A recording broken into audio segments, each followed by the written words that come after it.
Welcome to the Underground, the Steel City Underground, a Pittsburgh Steelers podcast made by fans like you, for fans like you. Now, here's your host, Joe Kuzma.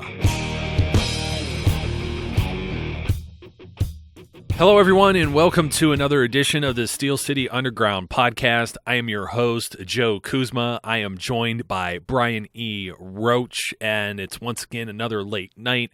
Brian, you sucking down something with some caffeine right now? Let's see. I avoided the Red Bulls tonight, and I went straight Neurosonic because Neurosonic gives you wings. Or that's probably illegal. Probably can't say that, but it's awesome. I have yet to try one myself, which isn't going to help our quest in getting them to sponsor the show when they hear this. But you know what? I'll be sure to have one at some point. Myself, I stayed away from the beer today, which is good. I took a nap between the Joe Mixon pick and I'm trying to remember the other pick. I missed about like 6 picks or something there at the beginning of the third round, which is awful of me, but I just zonked out on the couch. So it's been all H2O with the Hawaiian Punch little packets you get, like a bunch of them for like $1 or something at the dollar stores. So that's what I'm running on right now. Punchy. You know what? There was a really cool T-shirt I have, man. You may have seen this down in the Strip District in Pittsburgh or other places. Very, kind of flea market-ish type Steelers shirt that's not a Steelers shirt, but it had Troy Polamalu on it, like designed like the Hawaiian Punch guy, and it said like Flying Hawaiian in the same type of like text font there. And it was made up to be like him with the punchy guy, but with the hair and a Steelers helmet. I still have it. It's freaking cool. It's cool. I love it because I was the kind of kid that I could get like that giant jug, like the big Hawaiian Punch thing, and just suck that thing down. So. That's what I'm running on right now. And you know what? It's odd. The NFL draft still ends at about the same time, but this one was 2 rounds, had compensatory picks at the end of the third, and started an hour earlier. How does that work? Cut those times down, man. Cut the times down so they could squeeze in some more commercials. Hey, the pick is in. Twitter's had it for 10 minutes now. It's like you can't avoid spoilers. I mean, I would like to. And, well, you know what? I was spoiled, Brian. The New England Patriots had their first pick is 85 picks or something down here. I'll find it on the list. We all know where I'm going with this. But No, he wasn't 85. He was 83. I was close. They picked at 85, too, because, New England's got to do something fancy in here.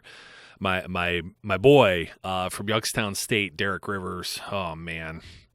And I told him on the phone. He told me a list of all the teams that he met with. He even mentioned Baltimore. And I didn't even balk really at Baltimore. Just more or less, New England, you don't need this guy. Please don't. I don't want to see him be successful there. But I do want to see him be successful so the best of luck. I doubt Derek's listening, but a few of you were prodding me to. Everybody starts like that. It's close to me. Starts, especially here, everybody knows that with the Youngstown State as well, where he came from, and they start saying, "Hey, text him, say you want to trade, blah blah blah." Like, that's hilarious. I would never do that. So I'm just sharing that. But I just told him I'd be heartbroken, and I am in a way, and I'm also very happy. He's the highest drafted Youngstown State player of all time. So unfortunately, he didn't make it all the way down to where the Steelers were there at 94. I mean, it was pretty close. They just had to wait out about 11 picks here, and he may have made it. I think he would have because nobody else took an outside linebacker, defensive end type. There was a corner or two in here and some running backs, and that was about it. Yeah. I don't know whether we'd have taken him when he got there, but I mean, based on where we went, I'm not sure we would have pulled the trigger on him, but it would have been nice to have the opportunity. Yeah, absolutely. You know what? I'm living in a fantasy world here. They showed a lot of interest with him, but apparently, not so much interest with everyone else that we drafted. So it's just let's talk about a little bit of that today. Of course, we've already had a little bit of the TJ Watt hangover this. Man, that seems like that's going to be an awesome pick. we start off this second round, and we're not going to hammer every single pick, but I do have to mention the first guy to go.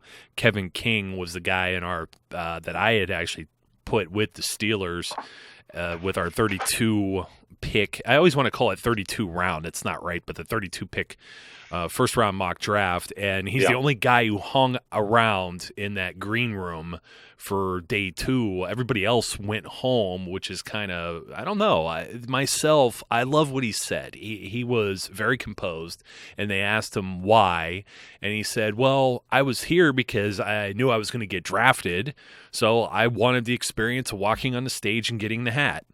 Sounds good to me, man. I mean, that was really cool. And to have my mom, and I think it was his sister or something, come out on stage with me. I mean, that was like the coolest answer that I heard. You know, we absolutely.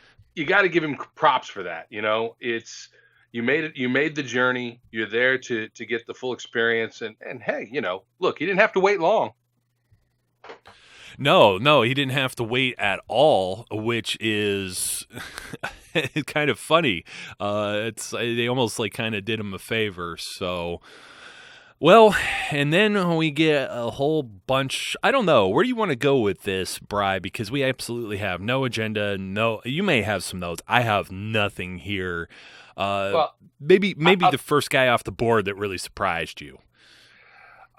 It's almost like my level of surprise is more about who hasn't gone, because when you look at what happened in the first round, in the second round here, Zay Jones going to the Bills wasn't that big a surprise, even though I thought it might have been early. But realistically, most of the other wide receivers were gone. The fact that the Jets took another safety, another physical safety, their secondary is going to be brutal in the sense of, you know, hard hitting, not brutal as in bad, but brutal as in they're going to mug guys. No, it was brutal as in bad last year. Yeah. Oh yeah, it was. I was actually a little surprised that Curtis Samuel went to the Panthers that early, but they like Buckeyes, right? They took Philly Brown. Ted Ginn too. Yeah, and Ted Ginn. So that was, you know, there weren't a huge number. I guess the Bears taking Adam Shaheen, that seemed high for him. What do you think about Joe Mixon going to the Bengals? You know, I was surprised, but it's clear. It's just, I mean, and I know that the coach put out a nice little tweet afterwards or whatever, you know, expressing how much they have gone into him and discovered what he, you know, believe that they've done their due diligence. I don't know. I mean, look, the more Cincinnati pulls guys in like this, these questionable character individuals, and everybody deserves a second chance. There's no question about that. You cannot prevent this guy from pursuing his dream because of a foolish thing he did as a freshman. Foolish is not strong enough a term. Criminal thing he did as a freshman. You know, he does deserve his opportunity to redeem himself. But, you know, I guess, you know, I want to be surprised, but this is a team that has Vontaze Burfict. This is a team that has Pac-Man Jones. He fits in. Yes, he does. And you know what I'm more surprised about? They have Gio Bernard. They have Jeremy Hill. They've used, second-round picks on both of those guys. Maybe Hill was a third, but I know Gio was a second for sure because he was taken around the same time Le'Veon Bell was. And now I don't know what their needs are here. They have a ton of draft picks left. What did we say before we went on? 9 that are still remaining. Jeez, 9? Really, 9? They had 11 going in. They had 11 going in. They have 2 4s, 3 4s. They have 3 4s, 2 5s, 2 6s, and 2 7s. Jeez, it's ridiculous. But I know some Bengals fans. And they were talking about how they just mismanaged this team into the ground. They were complaining about John Ross. It was almost as though they listened to the last episode where we were talking about the first round. He said, how's Andy Dalton going to have time to throw anybody the ball? And the great comment that I read back on that was, well, that's why they got John Ross, because he only has 2 seconds to throw the ball, and he's the fastest guy in the draft. Yeah, so, there you go.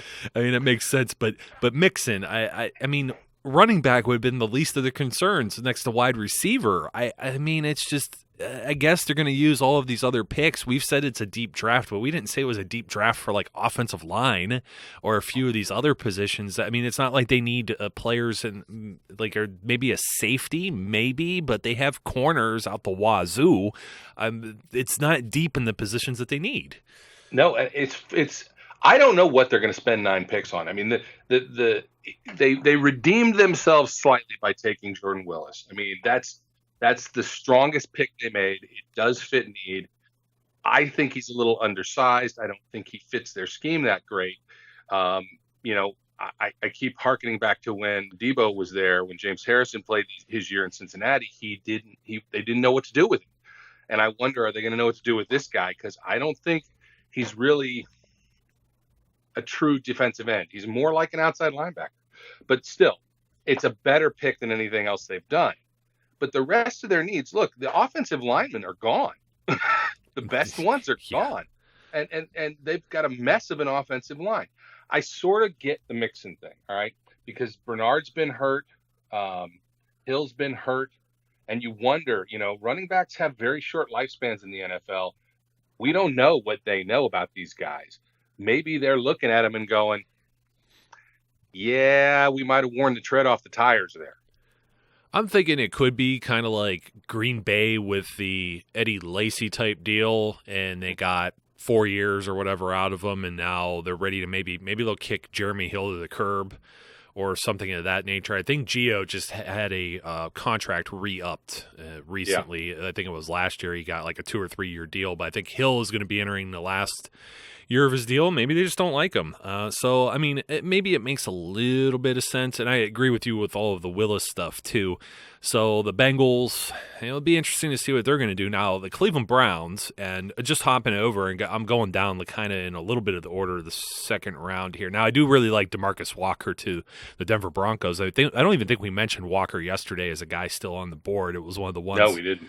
I didn't even consider, and when I saw that, I said, "Wow, what a great fit!" It's almost like I really do like what the Broncos do year in and year out. They seem to have their stuff together.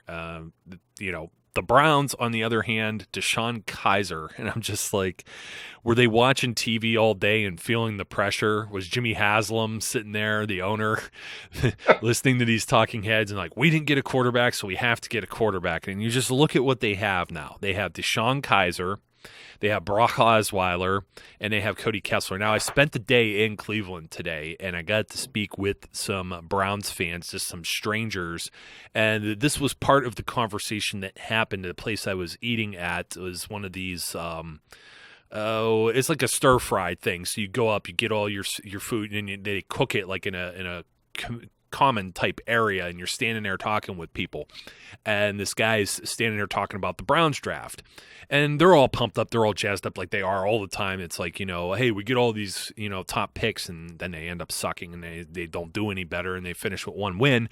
But maybe, things are looking up or whatever, and they're talking about things, and the guy's like, no, we don't need a quarterback. Cody Kessler's just fine.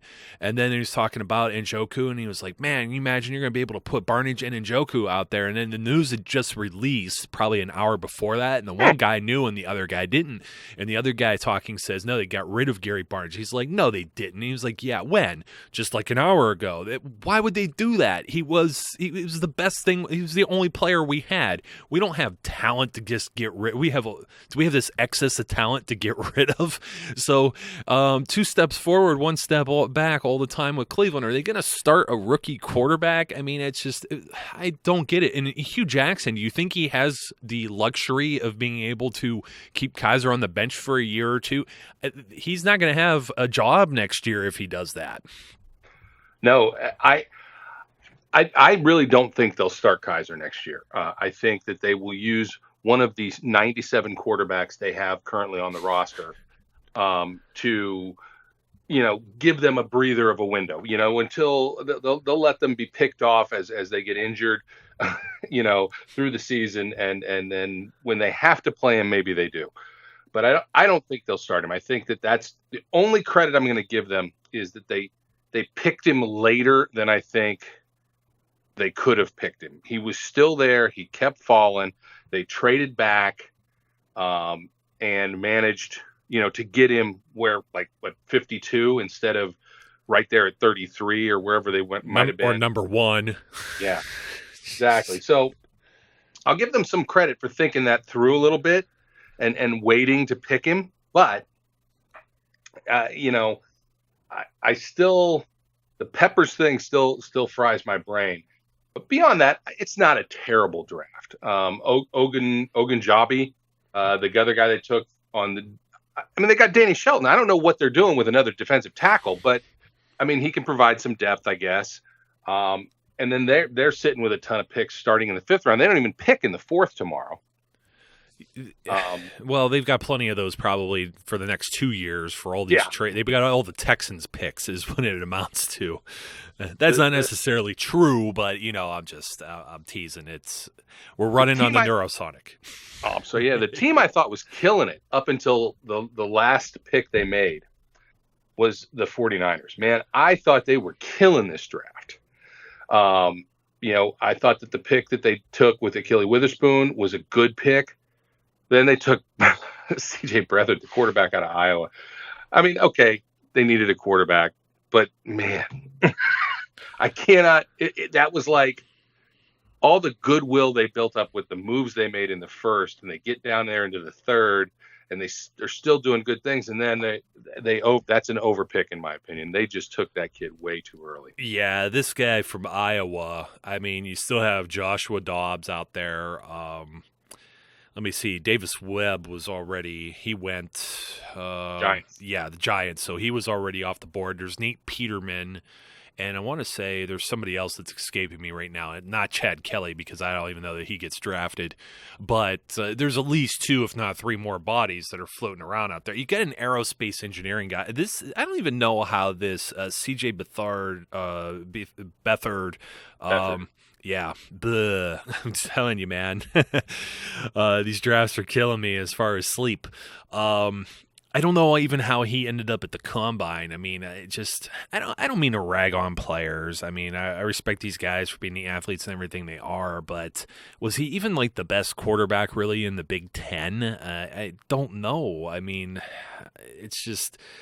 No, I don't think so. San Francisco using a 3rd rounder on them. He probably could have got him in the 6th or 7th. Were they really that and they traded. This was all through trades in order to acquire this.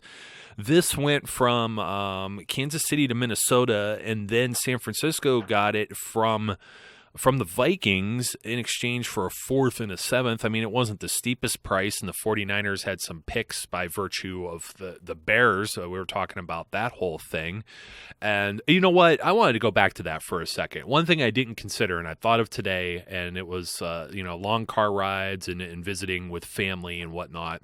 And the discussion was, there must have been another team that really wanted to move up to that number 2 and maybe get Mitch Trubisky that really spooked Chicago. That's the only other scenario I could think of that they had to move up one spot and guarantee that they had that pick and could get that player. Because otherwise, like we were saying, it's just they gave up the farm for it. So that's my analysis on this. But yeah, we're beating the quarterback thing to death again, as we probably assumed we would. Yep. And you know what? Yeah, the Browns. We talked about Peppers already, and I don't know, Kaiser. It's going to be a little strange. Now the Baltimore Ravens, unfortunately, have a pretty solid draft going for them right now.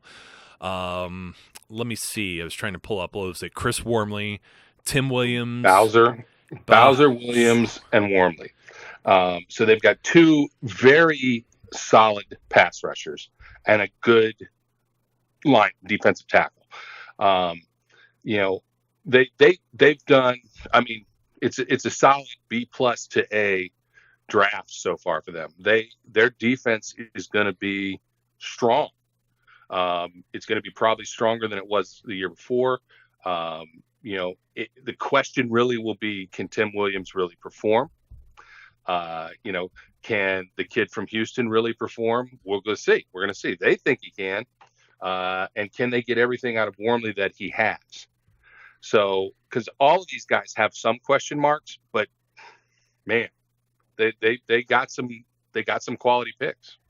Yeah, they did. Unfortunately, I hate giving them the credit. And even if one of these don't pan out, it doesn't matter. I mean, this is what we talked about, double dipping. And this is where I wish Rivers, and I had that gut feeling that they had to get Rivers in the second round or it wasn't going to happen. So now I'm thinking perhaps fourth round on. I think the double dip's going to come. We may get our guy Samson Abukum and another corner. I think that's the way it's got to go. They might be looking at a safety, but I think everybody, even the guy I liked, was it John Johnson from Boston College?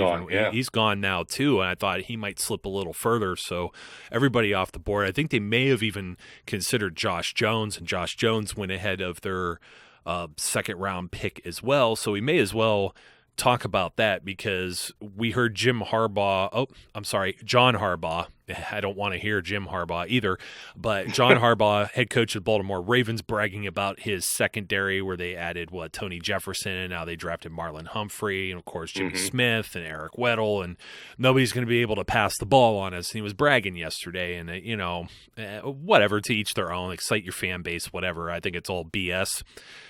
The Steelers I think they put a dent in that.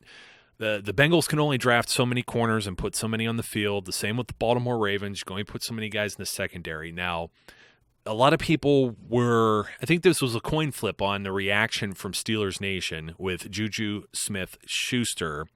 I do believe a lot of people are thinking, well, Martavis Bryant's back, and they signed Justin Hunter, and they already have Darius Hayward-Bay and Sammy Coates. Well, I don't think any of those guys are necessarily shoo-ins or reliable to play in the 2017 season or play an entire 16 games because they sure weren't last year. And I'll even include Justin Hunter in that, even though he wasn't a Steeler.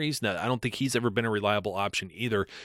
So the good news is if you have guys that are in good health and not suspended and not screwing up off the field, who do you cover?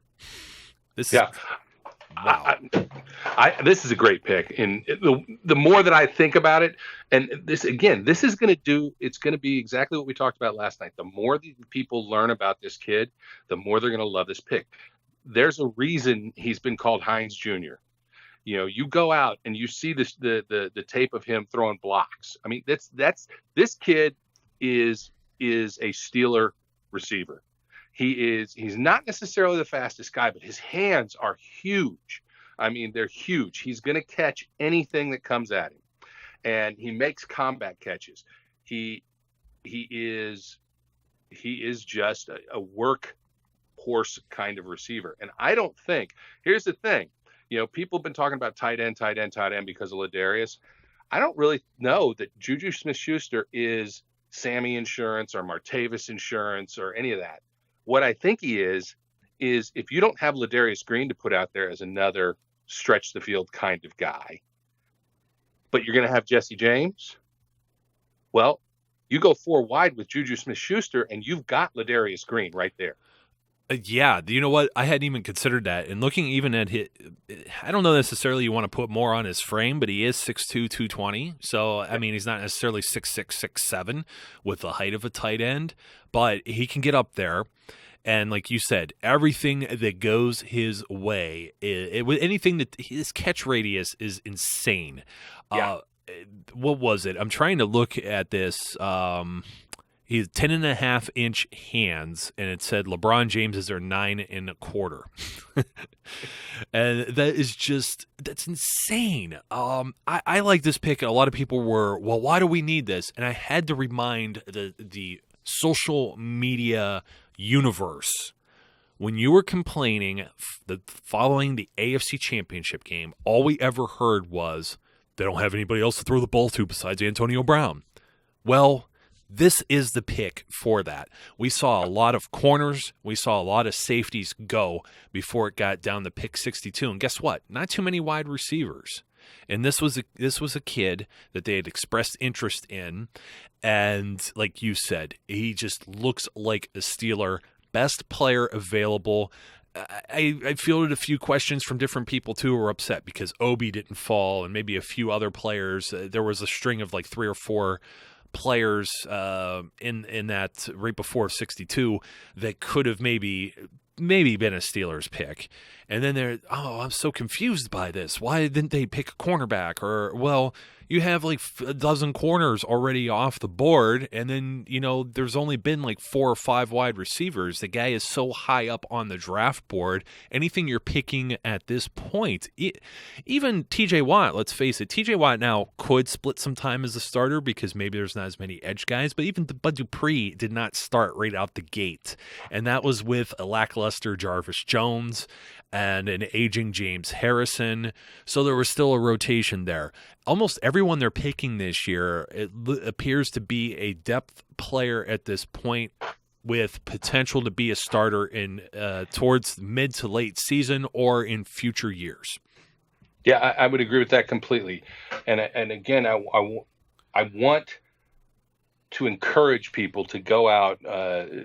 There's the site about that the players write their own articles on, and Smith-Schuster wrote his cover letter for his resume on there. Find it and read it because it's worth reading. You're gonna fall in love with this kid. There's gonna be Juju Smith-Schuster jerseys all over the place. You watch because you're gonna like his work ethic. You're gonna like his mentality, and for everybody that misses Hines, I'm telling you, you're gonna think this kid is the second coming. He does address exactly what you're talking about. I mean, I'll admit, I was surprised they took him in the second. It was early for me. I always knew they're going to pick a wide receiver some point in this draft. I mean, I've said all along, they're going to pick a wide receiver and they're going to pick a running back. Somewhere in this draft, they're going to do both those things. I didn't think it would be as high as 2, but your point about value is well made. At some point, with the way that the boards fell, you've got this guy who is simply too high to pass on, especially when all the other corners are gone. I struggled with the whole mock draft thing, and when I finally put out the one that I felt most comfortable with, it was because of the way some of the players were falling, and that does include TJ Watt, who, I was super biased over Derek Rivers, okay? But I also said I would not be disappointed if Watt was the guy, and I felt like Watt was another one that, hey, he fit the label for a first-round pick. If you let him go beyond that, you're not going to get him in the second round. Juju, and I'm going to screw up Juju's name. I'm just going to call him Juju because I always want to call him Smith-Schuster or Schuster-Smith. I'm going to have to take some time to adjust to that. He needs I guess Juju's a good enough nickname to shorten that up. But with all of the picks that were taken here with the second and third round, I struggled similarly when I was doing the mocks because Cam Sutton, the corner from Tennessee that ends up going, and also James Conner, the running back who the Steelers end up acquiring as well, I really struggled with what round these guys would go. Now, Sutton I really struggled with because he appeared to be there, but I didn't think that the interest was necessarily mutual. I was trying to fit some of the pre-draft visitors, the combine interviews, Senior Bowl, et cetera, and pro days and whatnot. So Cam Sutton might have surprised me a little bit because I was arguing with our own Zach Celadonia over it. So we traded a buck on a deal, on a bet back and forth between the first day of the draft and the second day of the draft. So now we're even. We'll find out what we're going to argue over again. But he pretty much he nailed this one with Cam Sutton from Tennessee. A little bit of a smaller player, but all-time leader in passes defended at that university. And he started all 4 years, and I'm trying to pull it up, 45 games in his career. That is just a mammoth. Once again, they're looking for high-profile guys with a lot of character, a lot of experience, and they definitely getting that here with Sutton. Yeah, absolutely. He's got great ball skills. There's no question about that. There's a lot of I think, shenanigans being spouted about him sliding to safety, and I think Carnell Lake already put a stop to that by saying he doesn't see that. The kid is a cornerback, and he can play press. So for everybody who's screaming and hollering about we need press corners, this is a kid who can play press. Yes, he's a little undersized. He's not that prototypical height size kind of guy that you want, but he is a ball hawk. He's got the skills. it's a good pick. I think he might have been able to be snatched at 105, but then who were they going to take? At this point, that's the way their board sat. And I don't know that I saw a better pick for them at that point. No, I was actually pretty confused. We were drilling down through some of the names and just trying to juggle our own side chat and organizing any type of notes, articles, and everything else that we put out. I got to give.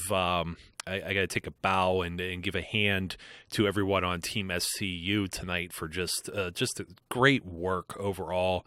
Of course, you, Brian. You take some credit. Eric Herman, the managing editor, Christina Rivers, and then, of course, Megan Mackenstein and Justin Ottstott, who help run all of the graphics stuff, too. I mean, just everyone's been on point so far through the draft, so they've been keeping me busy. And, of course, this has just been one of those things where we're all talking and we're trying to pump this stuff out pretty quick and get on top of it. Who could be the pick? And we're all like, I don't know. And when Sutton's sitting there, and I'm just kind of like, it was one of those things where I'm like, you know what? I really wonder. And having done some of the background and research on it, I'm like, that wouldn't be a terrible pick. But they went over some of the guys that they had shown some interest in, such as Russell Douglas, who ended up with Philadelphia. And also the other one was they didn't necessarily show any real interest in Cordrea Tankersley, right. But he fit the profile of Dre Kirkpatrick, who was being a tease during free agency from the Bengals, and that's exactly who everyone kind of made the comparison with him to a current pro. So a lot of people were making Cordrea kind of fit into that spot as well, but that didn't end up happening. So not disappointed at all. And then the one that did shock me, you want to talk about going maybe a little ahead of the game here, was James Conner. But seeing as Donta Foreman had already come off the board, I know some people may have liked Marlon Mack or whatever, but Joe Mixon went pretty darn early too. There was really Sanjay Perine and maybe Wayne Gallman. So, I mean, I feel really good about the Conner pick too. Yeah, I mean, that's the one I'm going to pat myself on the back for, because in every single conversation we've had, in all of my mocks, in everything I've written about this draft, I have said in the third round, the Steelers are going to take a running back. At no point, I will admit, at no point did I say that running back is going to be James Conner. I did say they're going to take a running back, and I knew that. I just felt like that's a given. Now, I kind of thought maybe they might go Gallman instead of Conner, but when you think about it, and we talked about this earlier today, even with Juju Smith-Schuster, who they met at the Combine, it's not a huge meet, but they did meet him. So my theory here, and the research I did, still pans out. They have not taken a pick since Dree Archer that they haven't actually met with one way or the other, either at a bowl or at a combine or a private workout or a pro day. And Connor's really the only running back that had any strong interest. So why should any of us have been shocked? It just felt like they could have probably got him later. At the same time, you got to love this story. I mean, the CBS grader gave them an A for that pick for no better reason than the story of the kid. Again, he is a great compliment to Le'Veon, and Le'Veon's talked to him. They have a relationship already, because they see these guys. I mean, he's going to be familiar to the Steelers already simply from playing at Pitt, because they use the same facility. And while they don't intermix heavily, they still see each other on occasion. And I think he's the kind of compliment to Le'Veon that we haven't had, because Connor's a downhill runner. He's not Le'Veon. He's not a patient guy. He's going to smash you in the mouth.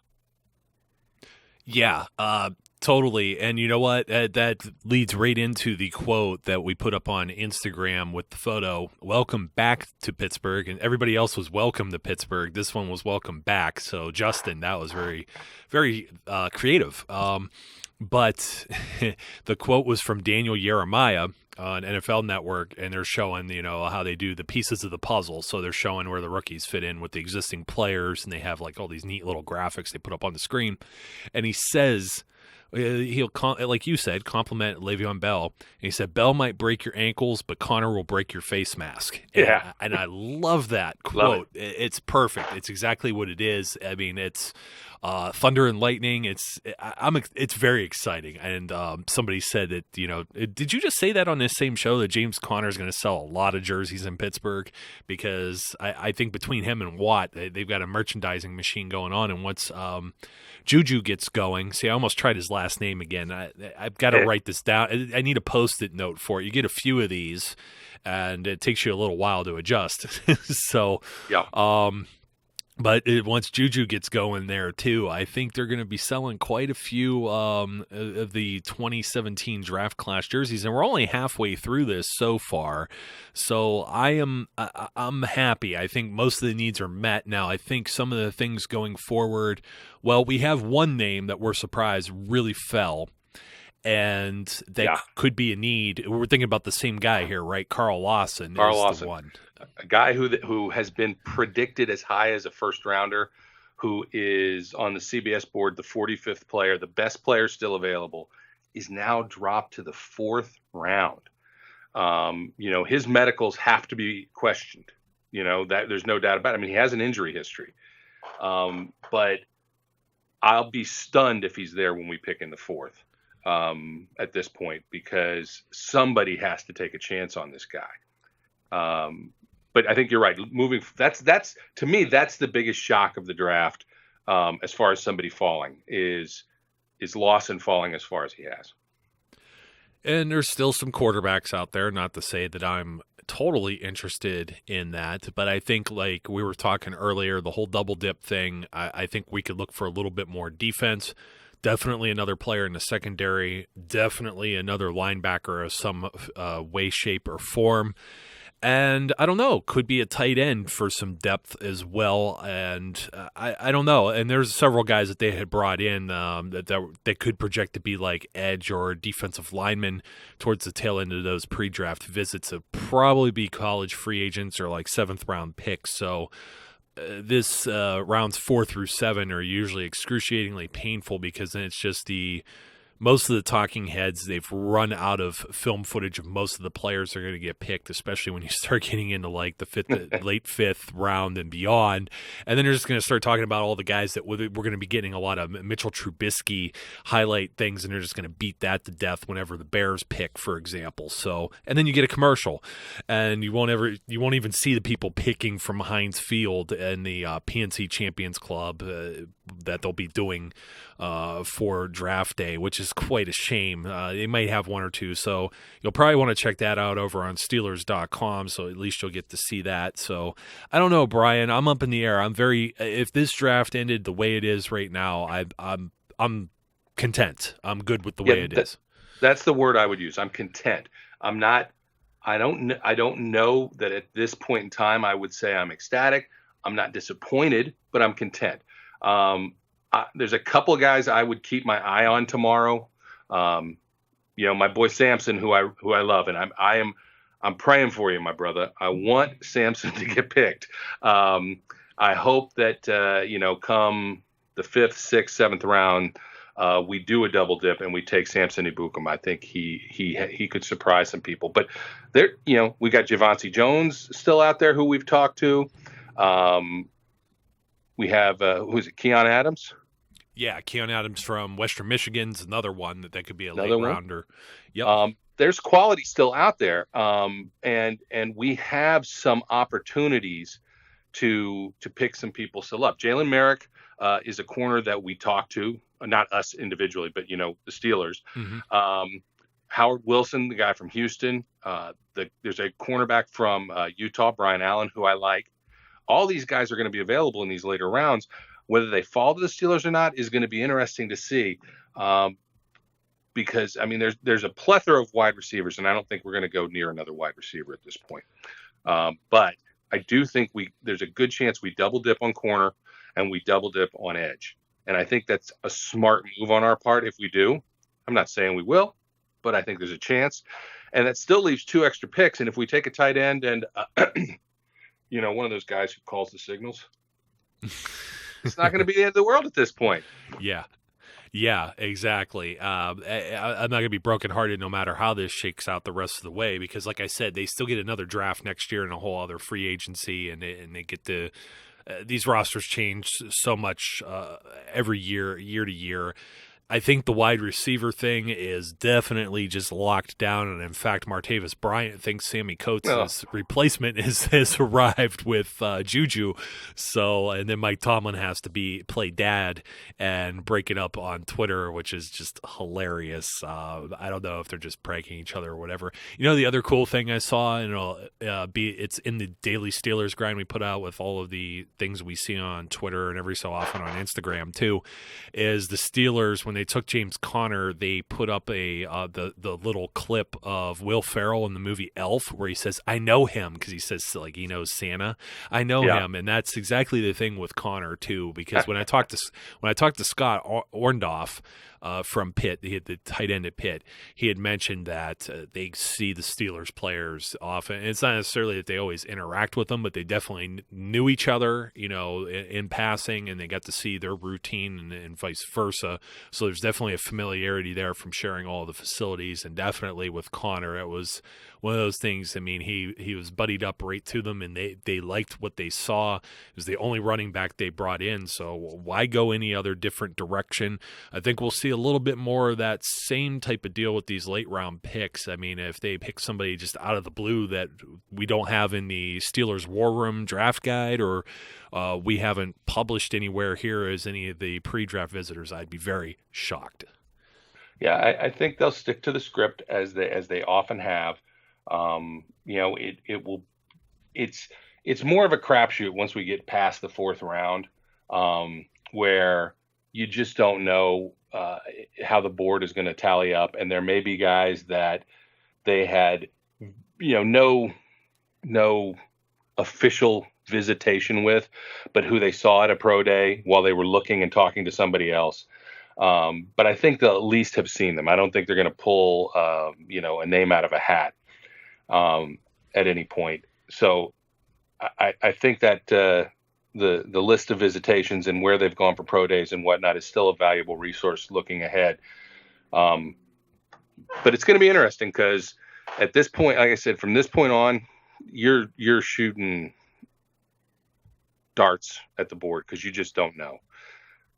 I have one last dart that just popped into my brain because of my super bias towards Derek Rivers. They did work out Avery Moss as well, and that could be another one of these guys that's a very late round pick, another edge player. He was originally went to Nebraska, dismissed from the team for whatever reason. Head coach from Nebraska was Bo Pelini. He went to Youngstown State, brought Avery Moss with him. He was on the other end with Derek Rivers, had a fairly productive college career at that level as well.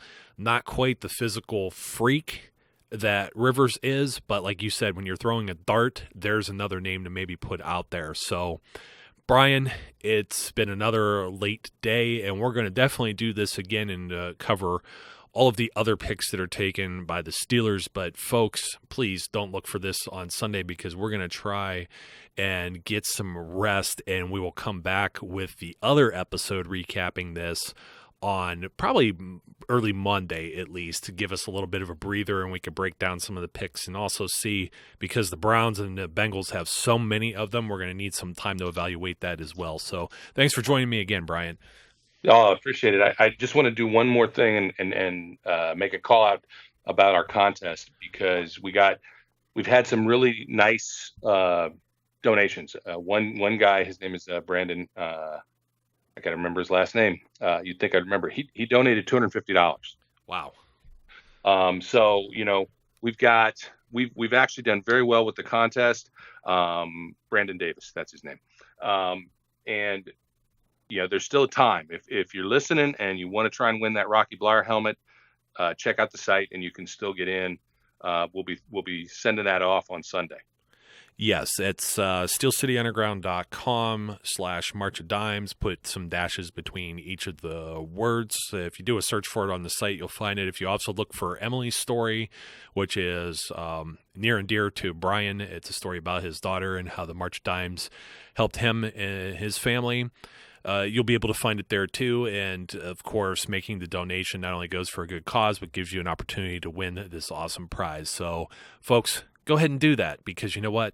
It's your last chance. And I know you're psyched up about football. So what better way to prepare for the next season, but have a nice signed Rocky Bleier helmet sitting there, maybe in your office or wherever you want to taunt non-Steelers fans. So until next time, be safe, be good, and we will catch you later.